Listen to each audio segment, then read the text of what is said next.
Прежде чем объединяться, и для того, чтобы объединиться, мы должны сначала решительно и определенно размежеваться. Владимир Ильич Ленин. Вождь мировой революции, конечно, тот еще иблис, который уничтожил миллионы людей ради достижения своей цели. И он, конечно, не может служить для нас примером или ориентиром. Но мы можем использовать его наработки, опыт и реальные результаты для того, чтобы самим прийти к власти в республике и привести ее к независимости. Необходимо через ежедневную агитацию, пропаганду внушать жителям республики, что независимость республики – это неминуемый процесс, который обязательно случится. Крах режима Путина в любом случае произойдет. В стране наступят революционные события, и мы в этот момент можем и должны взять в свои руки власть в республике. В первую очередь нам необходимо агитировать башкир как основной автохтонный республикообразующий народ, который является хозяином на своей земле. Башкиры являются движущей силой всей башкирской политической нации, что неоднократно доказывалось масштабными событиями в республике в последние 10 лет.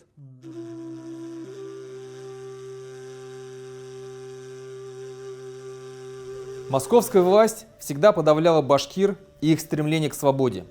Любой башкир, который начинал возмущаться притеснениями со стороны Русской империи, подвергался репрессиям.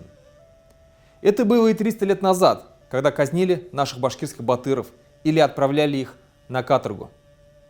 В разное время были казнены такие башкирские герои, как Алдар Батыр Исикеев, Мурат Султан, Дюмей Ишкеев, Бепенят Торыбердин, Тюлькучура Алдагулов и многие другие. Отравлен русскими генералами лидер башкирских воинов 1812 года Кахым Туря. Отправлены в тюрьму и на каторгу такие национальные герои, как Батырша, Салават Юлаев, Кельмяк Нурушев, Акай Кусюмов, Юсуп Арыков, Юламан Хушаев, Юлай Азналин и другие. Ничего не изменилось и в 20 веке. Известный башкирский поэт и просветитель Мифтахиддин Акмула 4 года сидел в тюрьме за то, что не хотел служить в царских войсках. Впоследствии он был убит наемными убийцами. Башкирский поэт Шейхзада Бабич был жестоко убит красноармейцами уже после того, как башкирское правительство заключило соглашение с советской властью. Его изрубили шашками и бросили еще живого в глубокую шахту.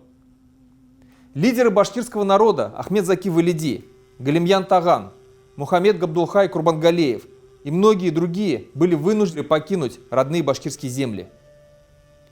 В 1937 году были репрессированы башкирские политические деятели с обвинением в участии в националистической повстанческой организации. Председатель Башцыка Авзал Тагиров, военком и председатель ЦИК Республики Муса Муртазин, председатель Совнаркома БССР Булашев, секретарь обкома партии Исянчурин, председатель Госплана Республики Даутов, секретарь Башцыка Кальметьев, нарком просвещения Абызбаев, председатель Совета народных комиссаров Мулаян Халиков, председатель башкирского правительства Юнус Бигбов, а также такие деятели, как Нуриахзам Тагиров, Реза Абубакиров, Ильдархан Мутин, Габбас Давлетшин. Такие писатели, как Дауд Юлтый, Габдулла Амантай, Губай Давлетшин, Тухват Янаби, Имай Насыри, Муслим Марат, Хусаин Кунакбай, Шагир Шараф, Мухаммедша Бурангулов и многие другие были расстреляны советскими властями. В позднее советское время был затравлен советским режимом великий башкирский поэт Рами Гарипов. И сегодня продолжается преследование башкирских общественных и политических и национальных деятелей. Третий срок сидит известный башкирский политический деятель Айрадиль Мухаметов. Второй срок сидит известная башкирская общественница Рамиля Саитова. Посадили Рустама Фарареддинова, Марата Шарафуддинова, запретили организацию «Башкорт», а его первого председателя Фаиля Алсынова посадили на 4 года. В свое время были осуждены известные такие башкиры, как Фанзиль Ахмедшин, Сагит Исмагилов и многие другие.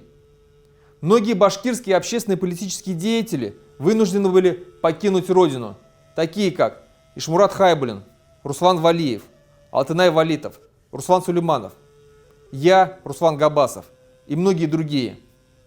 В связи с баймакскими событиями 2024 года были посажены в тюрьму более 80 башкир.